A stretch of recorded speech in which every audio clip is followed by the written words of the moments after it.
being equivalent to one of the data points from the EKG, and that in aggregate representing 36 Niagara Falls, and she said that is accurate.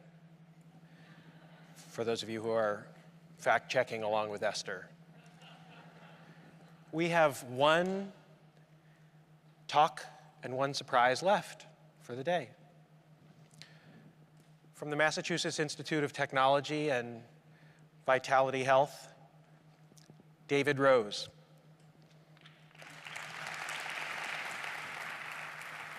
Thank you, David. Good afternoon. I have one good idea for how to transform behavior, and that's smart medication packaging. Let me explain. In 1955, Ford had a good idea, a very good idea, which was to install the lifeguard system as an option in the new Ford Crown Victoria. See, it was clearly illustrated with kids in the front seat. A couple years later, Saab and then Volvo made seatbelts standard. Now we can't imagine not driving without them. Although it's interesting that they still require a little bit of prompting, right? For all of us that know about the importance of seatbelts, it still requires a little ping, a little light, a little sound in order to make you do that, to do something. 10 years ago, I started a company with a very simple idea, which was to try to take information that we use every day or that we care about every day and move it off the screen into an everyday object that you could sort of pay attention to without any cognitive load. Just out of the corner of your eye, you could see information. We thought people would be interested in tracking the stock market, and they were, and they became obsessed with tracking the stock market. We thought people would care about weather, especially here in the Midwest where I come from. People care a lot about weather. People care about pollen if they're asthmatic. People care about sailing, wind. People care about the first derivative of barometric pressure, whether the fish are biting or not. And what was really interesting about this was we thought we were just making a nice, polite, cute, little internet-connected thing that people would enjoy, but instead it made them obsessed. It made them think about that information multiple times a day. They reported looking at their ambient orb, whether it was tracking the stock market or wind speed, 10 times a day, even more often. They were calling their broker. They were doing things that they otherwise wouldn't do. And we thought, there's a germ of a behavioral change mechanism here that's much more powerful than going to a website, pulling up an app on your smartphone. And we found that data made people trade more often, spend less time stuck in traffic jams, walk 2 times more if they had a Bluetooth pedometer connected to an ambient type display, make people conserve energy, take the bus more often because they could trust the bus if the data was available, and also take better care of their diabetes. For the last 10 years, I've been thinking about and designing interfaces that take data and move it from the wrong place to the right place. And usually the right place, the decisional moment, is not the web, and it's not a smartphone app, but it's a dedicated device. I like to call them enchanted objects. So things that would tell the orb has been deployed by energy companies like Southern California Edison so that people would peak shave. They would move how they spent energy to times when it's cheaper because they're doing dynamic pricing in California. We made another low-cost device that would allow you to plug in the same data so you'd get weather and temperature, weather and energy in the kitchen, sort of where you would make decisions about running the dishwasher. So it's interesting that if you look at the design of an airplane, there's not an app for that. You know, there's not just one small screen and a little gestural interface and, you know, you can swipe 3 times and see what the altitude is. For these sort of environments where you have to make decisions, you just prefer to have the information spread thinly around you, waiting for you to pay attention to it, rather than to go seek it out. It's sort of one of the powerful things about John Moore's vision for the office of the future that uses a lot more screen real estate so you can become collaborative with a doctor. So other examples of enchanted objects, urban furniture. There's a group called Nextbus that's putting GPS pucks on buses in San Francisco and other cities and displaying that as a fill bar that you can see from a block away about do you need to run for the bus or not, or can you do some shopping, is another example. Another example was inspired by Frodo, who had a sword that knew when orcs were nearby. Why not put the weather data in the device that you use when you know it's going to be raining? We made little Post-it notes that sold very well at Brookstone and Best Buy and other stores, and the technology was licensed by LG using a nationwide network, just a pager network to get the data out. People touch their fridges 69 times a day. It's a good place for information. Mirrors are another thing that people stand in front of and should be a good place for information. So let's go back to packaging. Procter & Gamble has, I think, taught all of us that a little bit of intelligence, it's not wireless intelligence, but something that shows the use of a device can accelerate purchase behavior. I think there's something to learn there about behavioral health. I think this audience knows about the problem of medication adherence. I won't cover that, but I will say that the way that you pay for smart packaging is to make it like seatbelts, ubiquitous, free, just a part of the environment. That's the best way to change. So this data that's already been collected shows that for a diabetic that's taking their medication regularly, they cost about $4,000 less per year in care costs. So there's plenty of money to design an intervention that can change people's behavior. This one costs about $10 a month. So I know this is a technology panel. I think the technology that's interesting, and I'll show you how it works, but the technology that's interesting is not cellular or cheap wireless. The technology that's interesting is behavioral economics and nudges that we can use as feedback loops to get people to change behavior. Our data shows that old pill caps in a clinically controlled trial for a hypertension audience, people take their meds about 70% of the time. With glow caps and all the things that they do, they take it over 98% of the time, which is sort of crazy good, but let me explain why I think that's the case. This is data that shows each column is a day, each row is a person. This is what happens when you just give glow caps to people and just collect data, and they don't do anything except for collect data. You can see some people are doing quite well, thank you very much, and other people are quite challenged. And this is what happens when you turn on the services. Those little dots are when a call or SMS was made because somebody didn't open the cap. So a 27% delta between the control group and intervention group is pretty astounding, and we're pretty excited about that data. So just as a stunt, we gave a glow cap to 20-something people that were speakers here at this conference and looked at the data over the last 5 days. Inside were M&Ms, so there was another incentive to take your medication. And the caps actually only prompted people in the morning to take their medication, but they were told to do it 8 a.m., 2 p.m., and 8 p.m.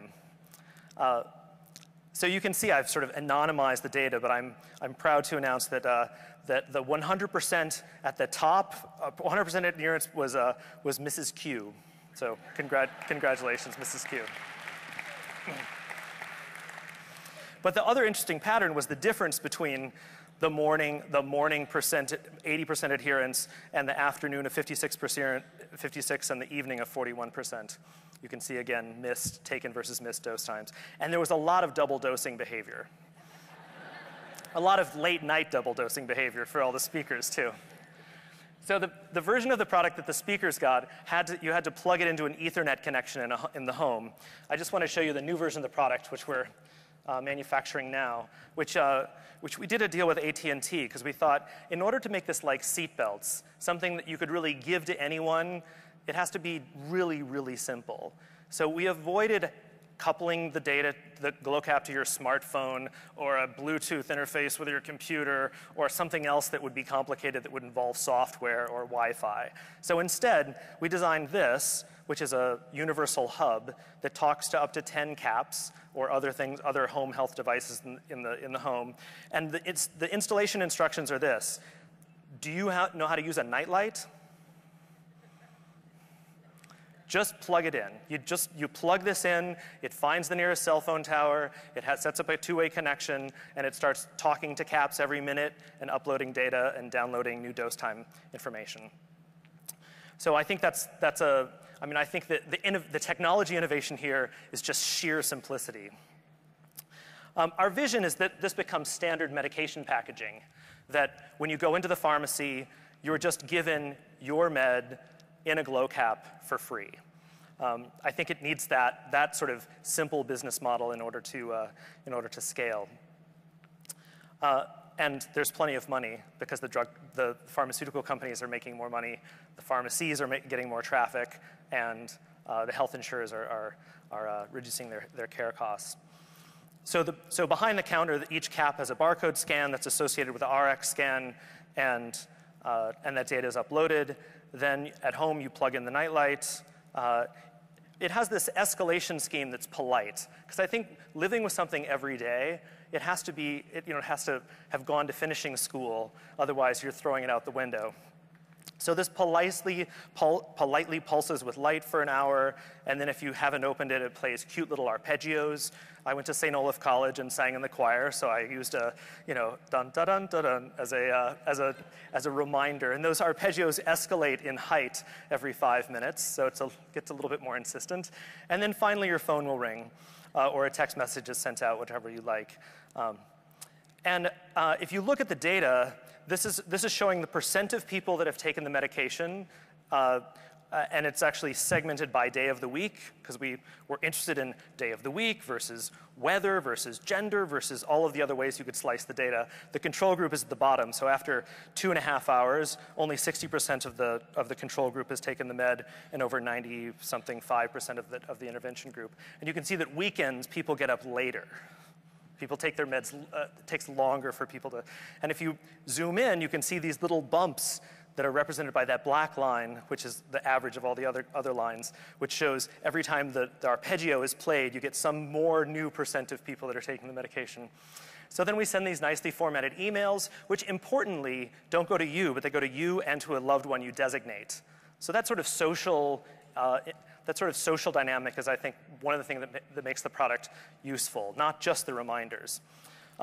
Also, and this is probably very relevant for this audience, the thing that makes this, I think, most persuasive for certain people is the idea that their doctor also sees the information.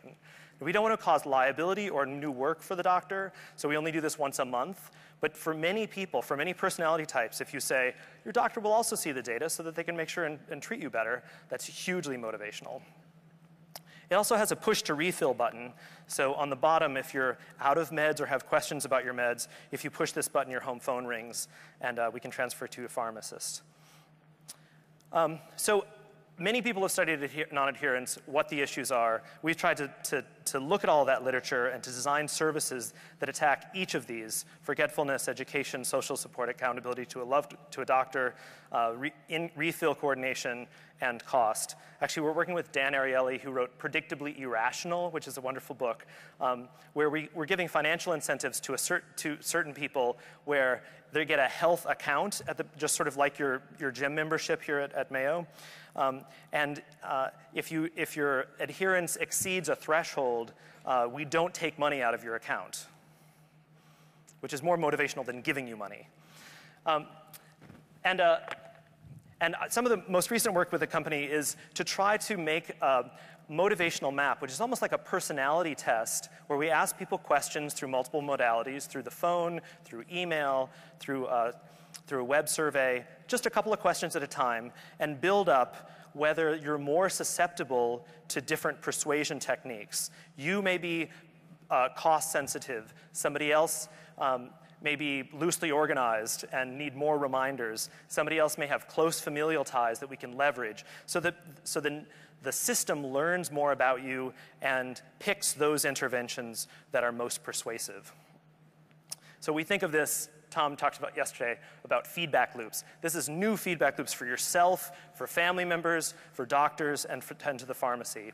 And we get all kinds of really interesting granular data out of it. So just to conclude, I think this work in ambient devices and this thinking about behavior change, we've tried to think about more everyday objects that could be imbued with internet connectivity and information display that could try to persuade people in ways that are polite, something you'd want to have around you, and I have some sketches of examples of that. One is I have a why things scale that tweets. It's a Wi-Fi scale that tweets, but I don't know, my bathroom, I always have to like lean down and scooch the scale out. Shouldn't scales be soft and show trends as soft mats? We carry around a lot of things in our pocketbooks, including sunglasses. Those seem to be, for certain types of injectables, a good place to be able to carry and be prompted to take care of yourself. I know there's some refrigeration issues here. Another one of my favorite ideas is this idea of I love the work that's going on with Groove and the Move and Fitbit and Direct Life in terms of things that sense and can offer feedback loops for activity. I think that the thing that works about that is you just carry it around without thinking. This is a salt shaker, which many people have on their table, but it's not designed to only dispense salt, but it has a 360-degree camera, it looks at your food, and it uses rare low-cost projectors to project information about your food after it's been analyzed by a nutritionalist somewhere else. It seems like good in-context information. This is a peak flow meter, a spirometer, that's not medicalized, that's fun, that makes spirograph patterns on your wall. So it encourages its use every day and shows you the history of use. This I don't need to talk about. And the last idea that is this idea that I think the capture of data is inevitable and powerful, but the way that gets represented and shared, I think there's opportunities there. You saw the Fitbit that has the flower, sort of the biomimicry, that the flower looks good, you're getting enough exercise. I think Ford is doing something too with an eco display. If you have high gas mileage, that something grows on your dashboard, at least on the screen. So this is an idea of leveraging the fact that we take much better care of our pets than we do ourselves. So why not give somebody something that's really cute that they carry around and that they love, and sort of a webkin-like thing, but then it displays, it exaggerates the effect of walking or not walking as something that's shared on Facebook. So this pet dies after 4 days if you don't walk. So I go to a lot of these health conferences, and I see a lot of people that are talking about web-based products, PHRs, self-reporting interfaces on Google Health or Microsoft Health Vault or kiosks or other things. So, and those are getting better and better designed, but they still rely on self-report. I ultimately I believe there are very few cases where self-report works, or where annoying, dumb texting apps that just will text you to take your medication and doesn't know whether you already have taken your medication. I don't think those will be tolerated. I think we need to invest in enchanted objects like the ones I presented that are like seatbelts or guardrails, and will help people take care of themselves. So please help me figure out how to make smart packaging a standard and free for any chronic disease medication. Thanks very much.